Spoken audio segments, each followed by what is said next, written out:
Selamat siang Bapak Ibu serta sahabat guru dimanapun Bapak Ibu berada. Jumpa lagi dengan kita yaitu podcast PGRI Trenggalek. Telah hadir bintang tamu kita pada siang hari ini yaitu Ibu Ratna Widiastuti. Ya, Ibu Ratna ini adalah pengajar atau tutor Delta Trenggalek. Selamat siang Ibu. Ya, Bu Kartika. Nanti ini menyampaikan materinya apa Bu? Hari ini saya menyampaikan materi teknis bahasa Indonesia ya, bahasa SD. Bahasa Indonesia SD. Sahabat guru, mari kita saksikan Ibu Ratna akan membedah soal terkait bahasa Indonesia SD. Kalian bisa mengikuti ataupun menyiapkan catatan jika memang diperlukan. Silakan Ibu Ratna. Terima kasih disampaikan kepada Ibu Kristika. Mohon maaf tadi salah menyebut nama. Selamat siang, Bapak dan Ibu guru semuanya. Salam sejahtera bagi kita semua. Semoga tayangan hari ini memberikan kita manfaat, baik untuk saya pribadi, untuk Bapak dan Ibu yang sedang mengikuti tes P3K, ataupun semua pihak yang akan mendapatkan manfaat dari tayangan kita ini. Ya. Oke, perkenalkan lagi, nama saya Ratna Widiastuti. Saya adalah staf guru SDN 6 sekarang. Saya dulu kuliah di UNESA Surabaya, kemudian kuliah di Universitas Terbuka. Hari ini kita akan membahas materi bahasa Indonesia untuk SD. Mari kita simak. Oke, soal nomor 1. Kerukunan warga sekolah harus dipupuk agar tercipta suasana belajar nyaman dan menyenangkan. Dalam hal ini, partisipasi seluruh warga sekolah sangat diharapkan. Upaya menjalin kerukunan tersebut harus dilakukan di setiap bentuk kegiatan. Sikap saling menghargai antar warga sekolah merupakan kunci utama. Paragraf di atas termasuk, Bapak Ibu, sebelum kita menjawab ini, kita harus mengetahui jenis-jenis paragraf dalam teks bahasa Indonesia. Dalam SD, kurikulum SD yang dibahas adalah narasi, deskripsi, argumentasi, eksposisi, dan persuasi. Memang ada beberapa yang mengajarkan lebih dari ini. Mungkin ada yang mengajarkan tentang prosedur, mungkin ada yang mengajarkan lagi tentang argumentasi, seperti itu. Tapi ini yang paling banyak diajarkan untuk anak-anak SD adalah teks narasi. Apa itu teks narasi Bapak Ibu? Narasi adalah bercerita. Kemudian teks deskripsi. Deskripsi itu menggambarkan sesuatu, sebuah objek ya Bapak Ibu ya. Jadi saat kita melihat objek, kita bisa melihatnya, kita bisa merasakannya, kita bisa merabanya. Seperti itu dinamakan teks deskripsi. Misalnya, saya melihat seorang wanita, seorang guru, atau Bapak Ibu guru di sekitar kita ya. Bapak Ibu guru itu bagaimana? Deskripsi itu seperti itu.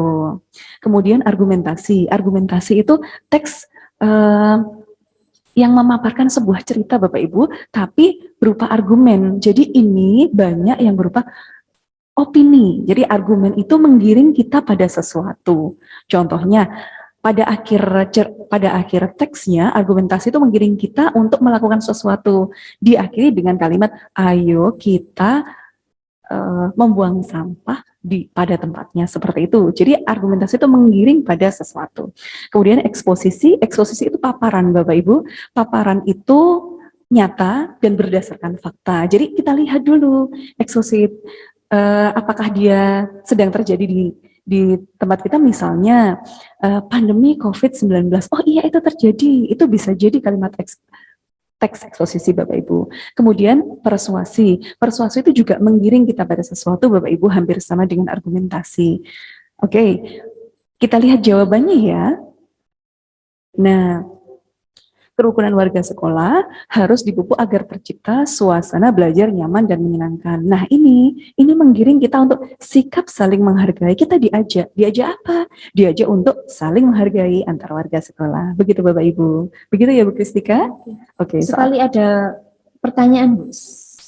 terkait soal nomor 1 ini tentang argumentasi, eksposisi, sama persuasi. Kadang kalau kita narasi kan, narasi sama deskripsi mungkin sudah banyak yang sudah paham. Tapi terkait argumentasi dengan eksposisi, itu untuk membedakan bahwa itu, oh itu karangan argumentasi, itu kemudian eksposisi, itu titik pembedanya di mana? Titik pembedanya pada argumentasi kita tidak diberi fakta, Bu Kristika, atau lebih banyak opininya. Misalnya kita lihat teksnya, kerukunan warga sekolah harus dipupuk. Ini siapa ya yang berpikir ini? Nah, ini kan bisa pemikiran dari penulisnya, bisa pemikiran dari kita sendiri. Akhirnya kita pun manggut-manggut atau kita setuju. Oh iya betul, kerukunan harus dipupuk. Jadi sesuatu yang membuat kita menggiring kita untuk setuju atau tidak setuju pada sesuatu. Itu argumentasi, Bu Kristika. Oke. Lanjut ke pertanyaan kedua.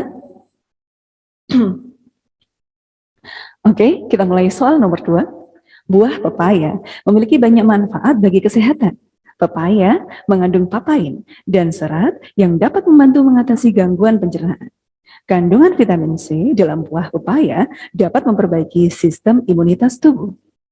Sementara itu, biji pepaya juga mengandung flavonoid atau menjaga kesehatan ginjal. Mohon maaf, ada kesalahan ketik. Paragraf di atas termasuk paragraf, nah ini, buah pepaya memiliki banyak manfaat. Ini kalau misalnya kita bahas lagi, Bu Kristika, buah pepaya ini kalau misalnya kita, ini termasuk fakta atau opini? Fakta ya ini? Fakta, karena ini buah pepaya yang banyak mengandung. Coba kita lihat isinya ya Bu Ristika, atau jawabannya yuk. Nah ini eksposisi, apa sih bedanya? Kita melihat betul-betul kita, oh buah pepaya itu ada vitamin C-nya, kemudian bisa mengandung flavonoid, kemudian membantu mengatasi pencernaan. Dibuktikan dengan apa? Dibuktikan dengan adanya penelitian ilmiah, mohon maaf. Dengan adanya penelitian ilmiah bahwa pepaya itu mengandung papain dan serat. Jadi eksposisi ini pasti dia memaparkan sesuatu yang sudah diteliti sebelumnya, seperti itu. Lanjut pertanyaan ketiga. Bacalah penggalan cerpen berikut dengan seksama. Pak, pohon pepaya di pekaranganku telah dirobohkan dengan semena-mena. Tidakkah sepatutnya hal itu kulaporkan? Itu benar. Tapi jangan lebih-lebihkan. Ingat, yang harus diutamakan ialah kerukunan kampung. Soal kecil yang dibesar-besarkan bisa mengakibatkan kericuhan dalam kampung. Setiap soal mesti diselesaikan dengan sebaik-baiknya. Tidak boleh main seruduk. Masih ingatkah kau pada peristiwa Dullah dan Bidin tempo hari? Hanya karena soal 2 kilo beras, seorang kehilangan nyawa dan yang lain meringkuk di penjara. Dikutip dari buku Gerhana, karangan Muhammad Ali. Nilai moral dalam penggalan cerpen di atas adalah, nah nilai moral di sini adalah nilai dari sebuah rasa, nilai dari, jadi saat kita membaca, kita pasti merasakan, oh kita dapat nilai moral dari bacaan ini. Nah, coba kita lihat jawabannya. Persoalan kecil yang dibesar-besarkan akan berakibat fatal. Jadi, nilai moral dari cerpen di atas adalah persoalan kecil yang dibesar-besarkan akan berakibat fatal. Bisa jadi hanya karena senggolan sedikit dengan seseorang, atau bisa jadi karena status di medsos, bisa jadi kita tersinggung, kemudian terjadilah pertikaian. Seperti itu yang dinamakan nilai moral. Begitu Bu Kristika. Bisa ditunjukkan Ibu, bisa ditunjukkan Ibu untuk terkait pilihan jawaban D. Pilihan jawaban D dari penggalan cerpen tersebut. Nah, penggalan cerpennya ada di sini. Oke, bisa dilihat dari paragraf terakhir, dari kalimat terakhir, hanya karena soal 2 kilo beras. Bayangkan Bu Kristika, 2 kilo beras itu misalnya 1 kilo harganya 10.000, 2 kilo beras berarti harganya 20.000. Seorang kehilangan nyawa dan yang lain meringkuk di penjara. Itu kan membuat persoalan kecil yang dibesar-besarkan.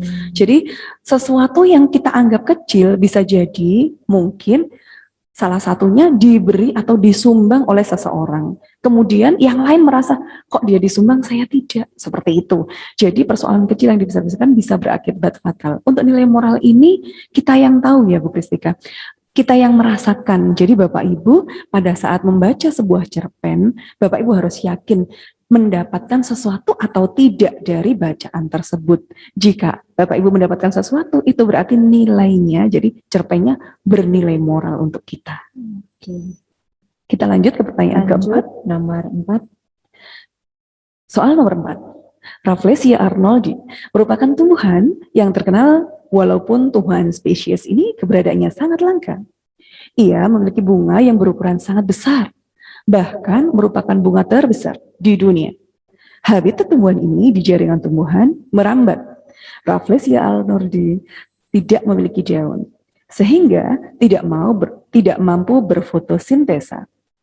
Tumbuhan ini endemik di Pulau Sumatera, terutama bagian selatan, Bengkulu, Jambi, dan Sumatera Selatan. Kalimat yang menggunakan kata serapan yang tidak baku terdapat pada nomor, nah kita lihat ya, yang tidak baku. Tidak baku, kalimat baku itu harus sesuai dengan EYD. Apa itu EYD? Ejaan yang disempurnakan. Kita tidak lagi menyebutnya EYD ya, Bu. Ya. Namanya sekarang PUEBI. Oh iya, Ya. PUEBI. Pedoman Umum ejaan berbahasa Oke. Indonesia. Kalau EYD itu mungkin sudah kurikulum sedikit lama. Zaman saya dulu mungkin Bu ya. Betul, jadi yang sekarang namanya PUEBI. Kita lihat mana yang tidak baku. Tidak baku berarti tidak sesuai dengan kamus. Jika Anda mencari di kamus, tidak muncul kalimat ini. Yuk kita lihat. Nah, nomor 1 dan nomor 2, mohon maaf, nomor 1 dan nomor 4. Berfotosintesa. Nah, ini bisa jadi berfotosintesis kalau di bahasa Indonesia. Untuk spesies ini pakai C. Spesies tanpa, ya benar ya? Spesies. Endemik itu sudah Endemik baku juga ya, Bu? sama, bukan. Endemik ini belum baku. Oh, belum baku. Cuman karena gabungannya kan tidak ada, misalnya 4 dan 5 itu. Berarti coba sekalian kita bahas Bu, yang jenengan bahas dulu untuk nomor 1 sampai nomor 5 ya, untuk kata tidak bakunya selain 1 dan 4, nomor 5 juga, ada lagi selain itu? Sudah, ini kata tidak bakunya, ini untuk pengecohnya nomor 2 ya, karena terbesar ini bukan kalimat serapan, itu kalimat bahasa Indonesia, itu kalimat serapan. Kalau habitat itu berasal dari kalimat bahasa Inggris ya, jadi habitat, habit seperti itu jadi habitat, seperti itu. Kemudian fotosintesa dari fotosintesis tadi ini. Kemudian endemik itu jadi endemi tanpa C, gitu. Bisa dilanjut? Bisa, nomor 5. Nomor 5. Bahasa dapat digunakan untuk berinteraksi dengan orang lain. Hal ini menunjukkan bahasa memiliki fungsi. Nah, fungsi bahasa ya Bapak Ibu. Fungsi bahasa itu ada beberapa contohnya. Fungsi bahasa sebagai bahasa ini untuk komunikasi seperti itu. Ini kan ada fungsi interaksional, jadi berinteraksi dengan orang lain. Kemudian personal, emosional, regulatoris. Nah, karena ini digunakan untuk berinteraksi dengan orang lain, jadi jawabannya adalah, oh mohon maaf ini personal ya. Jadi secara ini digunakan untuk diri kita ya Bapak Ibu. Jadi bahasa dapat digunakan untuk berinteraksi dengan orang lain itu fungsinya sebagai untuk diri kita sendiri.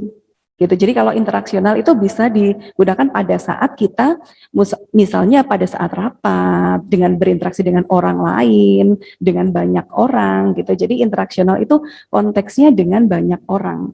Kalau personal dengan satu orang dan orang yang lain. Berarti gitu. kalau kita sedang personal. Betul. Tapi kalau nanti pembicaraan itu dalam forum rapat, kemudian misalkan kita ini didengarkan, kalau kita berbicara seperti ini personal ya Bu ya. Tapi kalau nanti pembicaraan kita nanti didengarkan oleh audien atau peserta, itu disebut interaksional. Jadi bahasanya kita bisa diterima oleh halayak ramai, begitu. Itu berarti interaksional. Kita lanjut ke nomor 6. Bahasa Indonesia baku sebagai kerangka acuan. Nah, apa sih kerangka acuan? Nah, apa itu kerangka acuan? Kerangka acuan berarti kita mengacu kepada bahasa Indonesia. Misalnya, kita ada kata serapan. Kita cari dulu, apakah di bahasa Indonesia ada atau tidak. Jika tidak ada dalam kamus bahasa Indonesia, kita menuliskannya dengan italic word atau huruf miring, bercetak miring, kata-kata serapan seperti itu. Nah, apa artinya kerangka acuan? Yuk, nah, bahasa Indonesia menjadi ciri identitas budaya Indonesia untuk menilai ketepatan penggunaan bahasa atau ragam bahasa. Jadi kita ketepatan bahasa kita menggunakan mengacu pada bahasa Indonesia atau kamus bahasa Indonesia, KKBI ya yang terbaru. Kita lanjut Bu Kristika. Soal nomor 7, ciri struktur bahasa Indonesia baku ditunjukkan pada kalimat bahasa Indonesia baku ya, ingat bahasa Indonesia baku, kalimat baku dan kalimat efektif itu mungkin sedikit kok hampir sama ya. Kalau efektif itu kata-katanya ada yang kata-kata yang tidak perlu digunakan, itu digunakan. Contohnya seperti yang itu kalimatnya kurang efektif. Ani, bapaknya bekerja di bank. Nah, kalimatnya kurang efektif. Bisa diganti Bapak Ani atau Ayah Ani, seperti itu. Jadi Ani, bapaknya bekerja di bank, ini kurang efektif. Kalau baku itu peraturannya juga sama, harus ada di PUEBI atau KKBI. Nah, jawabannya adalah Mira adalah siswa yang rajin sekali. Coba kita lihat yang lain kenapa salah. A, dia punya anak, sudah duduk di kelas 2 SD. Kenapa salah? Dia punya anak. Nah, itu kalau mungkin dalam bahasa sehari-hari atau dialog secara langsung itu betul. Tapi secara penulisan itu tidak betul. Terutama karena kesalahan pada tanda baca. Seperti itu. Yang kedua, cuma dia yang selalu ada dalam pikirannya. Nah, dia ini disebut 2 kali. Ini kalau dalam kebahasaan Bapak Ibu, ini namanya POV atau point of view seseorang. Cuma dia yang selalu ada dalam pikirannya. Ini kita sedang pakai point of view 1 atau point of view 3. Jadi dia dan dia. Tidak boleh ada point of view double ya dalam satu kalimat. Misalnya cuma Ani yang selalu ada dalam pikirannya. Nah, itu diganti seperti itu. Jadi ini tidak baku. Yang C, ia lempar anjing gila yang lewat di depan rumahnya. Ia lempar anjing gila. Nah, ini kurang. Kurangnya di apa? Jadi kurang kata imbuhan. Dia melempar atau dia melemparkan. Nah, seperti itu kurang imbuhan. Yang tadi sudah. Kita lanjut ke nomor selanjutnya. 8. Anissa anak terpandai di kelasnya. Dia humoris dan mudah tertawa. Segala kesulitan mudah teratasi olehnya. Anissa mempunyai hobi membaca. Ia mempunyai koleksi buku bacaan yang cukup banyak. Aku pun sering meminjamnya. Bukunya kemarin terbawa saya. Aku lupa mengembalikannya. Imbuhan ter yang bermakna paling pada paragraf di atas. Terdapat pada kalimat, yuk ter. Ter yang bermakna paling. Jadi ter kan ada terpandai, tertawa, teratasi, terbawa, ataupun yang tadi terpinjam. Yang ini pengecoh ya. Jadi pengecohnya Bapak Ibu harus pintar-pintar mengeliminasi jawaban. Jika memang sudah tidak mungkin ini tidak ada ternya, ini berarti tidak mungkin Jadi jangan sampai salah memilih karena salah mengeklik nomor atau bagaimana, sehingga yang ini terklik. Ingat Bapak Ibu, ini yang sudah salah ini jangan dipilih lagi. Yuk kita lihat yuk, kalimat yang mengandung makna paling. Nah, Anissa anak terpandai berarti dia paling pandai. Kalau misalnya yang B tertawa, paling tawa, tidak ada ya Bapak Ibu ya. Teratasi, paling atasi. Jadi diumpamakan seperti itu. Pada saat Bapak Ibu menjawab soal, imbuhan ter yang bermakna paling, berarti Bapak Ibu ganti ternya dengan kata paling.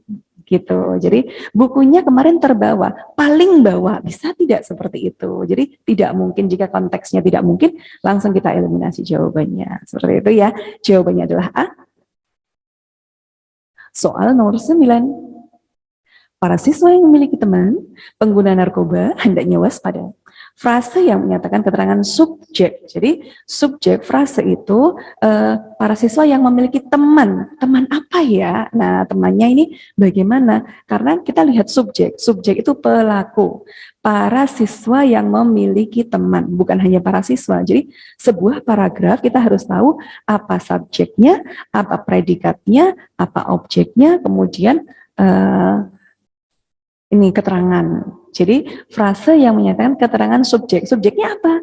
Para siswa yang memiliki teman atau para siswa. Itu saja sudah cukup. Tapi karena kalimatnya para siswa yang memiliki teman gitu, jadi subjeknya adalah itu. Ya kita lihat apa sih frasenya. Nah, yang memiliki teman pengguna narkoba, para siswa tadi yang memiliki teman pengguna narkoba. Jadi siswa tadi memiliki temannya pengguna narkoba gitu. Lanjut ke nomor 10. Kalimat majemuk bertingkat. Kalimat majemuk ya Bapak Ibu harus belajar lagi tentang kalimat majemuk tunggal, kalimat majemuk bertingkat, seperti itu. Jadi kalimat majemuk itu kalimat yang ada 2 kali aktivitas Bapak Ibu ya biasanya. Jadi kalimat majemuk Bapak Ibu harus betul-betul rajin lagi untuk membaca, untuk menulis, untuk mengulang lagi Bapak Ibu. Jadi kalau sudah dikerjakan sekali, jangan cuma sekali itu Bapak Ibu. Mengerjakan sekali itu bisa lupa, jadi Bapak Ibu harus mengerjakan lagi. Oh besok lagi, seperti kemarin saya bilang, ketika Bapak Ibu mengerjakan satu soal, bisa jadi Bapak Ibu mengerjakan dalam 1,5 menit.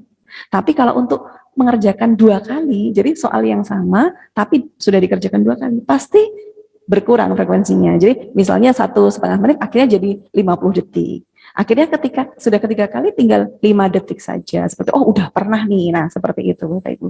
Yuk jawabannya adalah, nah akibat virus SARS mewabah, kegiatan pariwisata terganggu. Jadi ada 2 kalimat. Jadi bertingkat itu ada 2 kalimat, atau misalnya dia dipisah, itu dia bisa mandiri.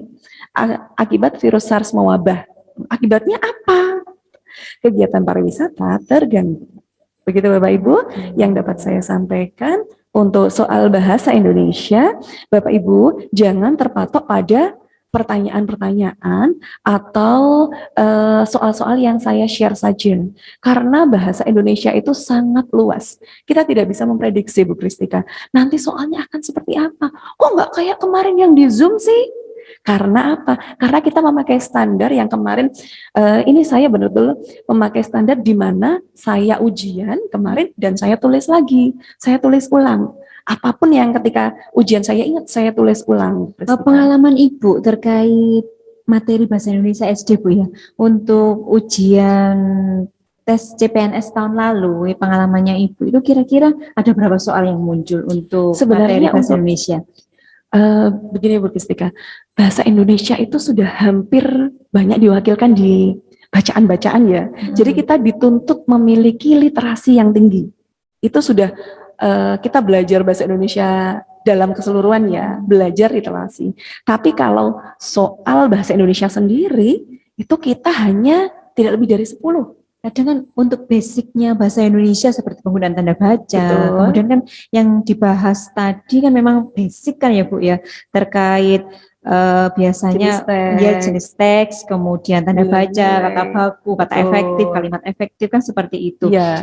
Untuk majas-majas seperti itu muncul apa tidak Bu? Untuk majas-majas biasanya di dalam paketan puisi ya. Tapi kalau puisi yang kemarin saya dapat atau ada di FR, ada di soal-soal, puisi itu biasanya memparafrasekan puisi. Jadi kita harus mengerti, oh puisi ini misalnya sajaknya Pak Sapardi Djoko Damono ya, tentang hujan di bulan Juni. Apa sih ini parafrasenya? Apa sih maksudnya parafrase? Parafrase itu hampir sama dengan memprosakan puisi. Jadi kita menjabarkan hujan di bulan Juni. Bu Kristika, bulan Juni itu puncak-puncaknya musim kemarau loh ya. Betul. Makanya, jadi parafrase puisinya gini, hujan di bulan Juni. Oh berarti sesuatu yang hampir mustahil. Seperti itu. Jadi kita memparafrasekan seperti itu. Kemudian lagi yang keluar kemarin selain puisi, itu juga ada sajak. Jadi seperti pantun lama. Seperti itu juga ada. Jadi beberapa teman yang mengirim FR itu ada yang mengirimkan seperti itu. Kemudian kita memang dituntut untuk membaca. Jadi banyak kutipan-kutipan dari sebuah cerpen terkenal, misalnya Salah Asuhan, misalnya Siti Nurbaya, seperti itu. Jadi dikutip. Sedangkan anak sekarang, Bu Kristika, siapa yang kenal sama Marah Rusli, siapa yang kenal sama Sultan Takdir Ali Syahbana, Itu bacaan kita waktu SMP, SMA. Saya benar-benar merasa, seperti kembali ke masa lalu, membaca Salah Asuhan, membaca seperti itu, membaca. Jadi teman-teman kadang-kadang, ini apa sih? Ini kan Siti Nurbaya, ini terkenal banget. Nah, sedangkan mereka tidak terliterasi dengan baik. Betul. Terkait ini Bu, trik atau tipsnya selain kan mungkin memang kita harus rajin membaca ya, rajin membaca, kemudian berlatih. Selain itu untuk materi bahasa Indonesia itu sendiri, cara antisipasi agar paling tidak, poin bahasa Poinnya Indonesia bisa bagus. tinggi Iya, gitu. betul. Jadi kalau tips dan trik saya untuk soal bahasa Indonesia selain banyak membaca, yang kedua adalah misalnya bacaan itu panjang, jangan pernah dianggap sebagai sebuah bacaan berat. Jadi kita menganggapnya sebagai sebuah ilmu pengetahuan, Bu Kristika. Seperti tadi ada bacaan pepaya. Pepaya mengandung papain. Oh, kita masukkan dalam otak kita. Seperti kita lihat berita.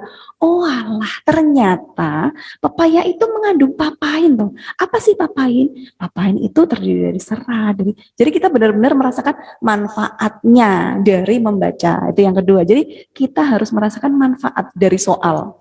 Jadi kita tidak hanya membaca kemudian merasa, aduh saya tidak bisa ini. Seperti kadang itu. dilewati juga kan Bu. Betul. Dan jelas membaca itu membutuhkan waktu yang tidak sebentar dan untuk memahaminya pun juga perlu waktu yang lama. Nah, betul. Membaca cepatnya atau kita pilih apa istilahnya men-screening screening ya, memilih kata-kata yang pokok atau inti dari suatu bacaan yang banyak itu tadi loh. Kadang menjadi kendala para peserta. Betul. Baik, ada lagi Bu yang selain tipnya selain itu tadi yang nomor dua, yang ketiga? Yang ketiga adalah kita harus mengerti pedoman bacaan Puebi ya. Puebi. Jadi kita tidak sulit. Oh, endemik itu salah gitu. Itu kalau misalnya aduh Mbak harus ngapalin kamus dong, harus ngapalin. Tidak, itu kembali lagi. Puebi itu akan kita dapat pada saat apa? Kita membaca gitu. Jadi kembali lagi ke literasi kita, kembali lagi ke literasi. Jadi jika Anda Bapak Ibu ini terliterasi dengan baik, Bapak Ibu saya tidak bilang Bapak Ibu ini tidak suka membaca ya. Setiap hari Bapak Ibu ini membaca status, membaca medsos dari Facebook, dari apapun itu. Bapak Ibu dengan itu bisa melihat ini kata-katanya salah nih. Gitu. Jadi Bapak Ibu pada saat sudah itu Bapak Ibu berarti sudah peka. Seperti itu. Terima kasih ilmunya Bu Ratna. Sama-sama Bu Kristika. Atas sangat luar biasa sekali ilmu yang diberikan. Baik Bapak Ibu dan sahabat guru dimanapun Bapak Ibu berada, bahwa materi bahasa Indonesia SD memang sangat luas dan perlu Bapak Ibu ketahui juga bahwa tips dan triknya tetap kembali lagi kepada kita untuk terus membaca dan menambah wawasan kita tentang bahasa Indonesia. Kiranya podcast hari ini selesai. Saya Kristika sebagai host undur diri. Wassalamualaikum warahmatullahi wabarakatuh. Waalaikumsalam.